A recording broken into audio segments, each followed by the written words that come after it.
In 2025, the United States is no longer playing the world's policeman.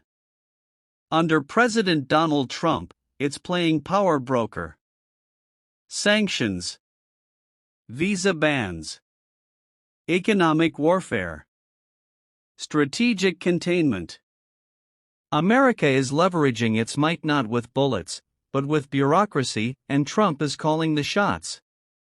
This isn't about quiet diplomacy. It's about unapologetic dominance. Trump is redrawing the post-war order to secure America first, for good. From Beijing to Havana, from Damascus to Pyongyang, these are the 7 countries facing hard-hitting U.S. restrictions in 2025. And the world may never be the same. Number 1, China. China is no longer just a rival, it's the ultimate competitor. And Trump is done playing nice. Under Trump's second term, the U.S. has escalated its tech war, cutting off China's access to American-made semiconductors, AI software, and quantum computing tech. New executive orders now block Chinese investments in American biotech and satellite systems. The president has doubled down on his claim, China has been taking advantage of America for decades, and that ends now. Amid rising tensions over Taiwan, Trump is boosting arms sales to the island while threatening to revoke China's access to critical financial networks like SWIFT. U.S. tariffs are back and bigger than before. But Trump knows the risks. The economies are entangled. Still, his administration believes that strategic decoupling is necessary to protect American independence and stop what they call the Chinese communist takeover of the global economy. Number 2, Iran. Iran is once again public enemy number 1 in the Middle East. Trump walked away from the nuclear deal years ago, but in 2025, he's pushing even harder. His administration is reimposing maximum pressure with new sanctions targeting Iran's oil, rare earth metals, and shipping corridors.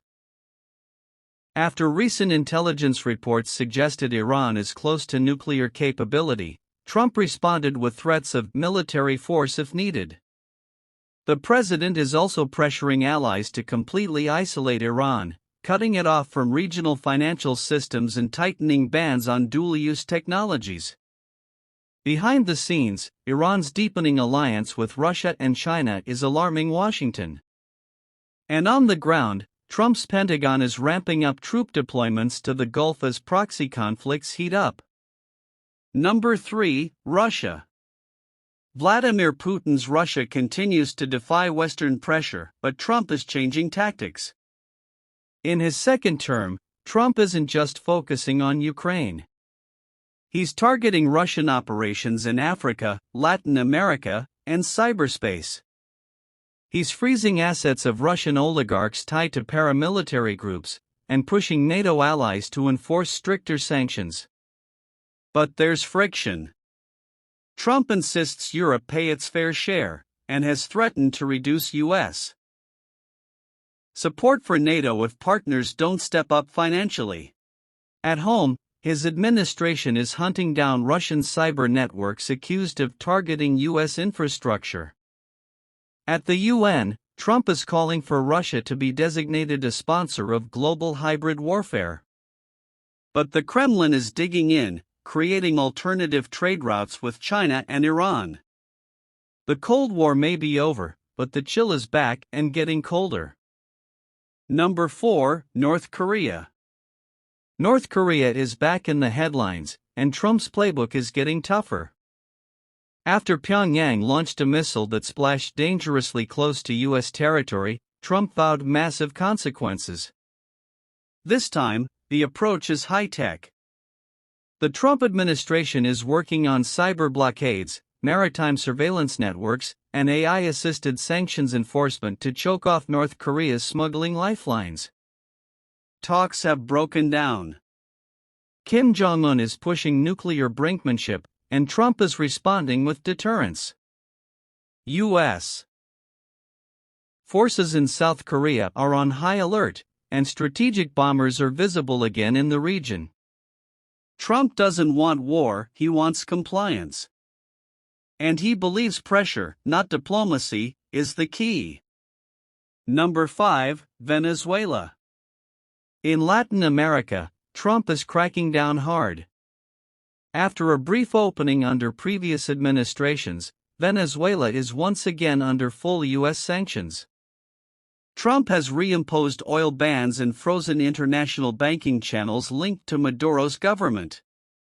He's also supporting regional allies like Colombia and Brazil to contain Venezuela's refugee crisis, now considered one of the world's worst. Trump calls Maduro a puppet of communism, and his administration is targeting Venezuelan military leaders with visa bans and asset freezes. He's also encouraging U.S. companies to invest in Venezuelan opposition-led areas to create islands of economic freedom. Number 6, Syria. Trump has called Syria a failed state ruled by a butcher. And in 2025, he's making sure U.S. dollars don't rebuild Bashar al-Assad's regime. New restrictions are targeting international firms involved in Syria's reconstruction, particularly those linked to Russia and Iran. U.S. officials warn that rebuilding under Assad is just entrenching tyranny. Trump is also pushing for a broader campaign to deny Assad international legitimacy, pressuring Middle Eastern allies to cancel normalization deals and cutting Syrian access to key air routes and trade corridors. At the same time, the U.S. maintains its small footprint in eastern Syria, backing Kurdish forces and guarding oil fields. Number 7, Cuba. Trump's crackdown on Cuba has returned, and it's even stricter.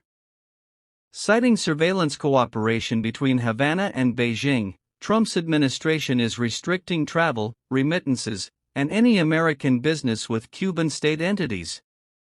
He's also targeting Cuba's cybersecurity exports, accusing the regime of enabling regional authoritarianism.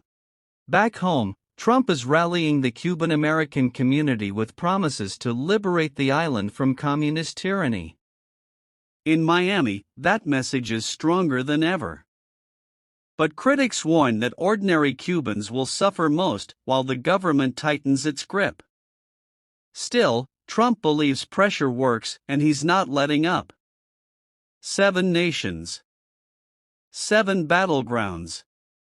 In 2025, Donald Trump is reshaping global engagement not through soft diplomacy, but through unapologetic, strategic restriction. His allies say he's restoring American strength. His critics say he's playing with fire. Either way, one thing is clear: Trump's world is tougher, more transactional, and far more unpredictable. The new global order is forming, and Trump intends for America to lead it on his terms. If this breakdown got you thinking, hit that subscribe button to join us at Continental Explorer.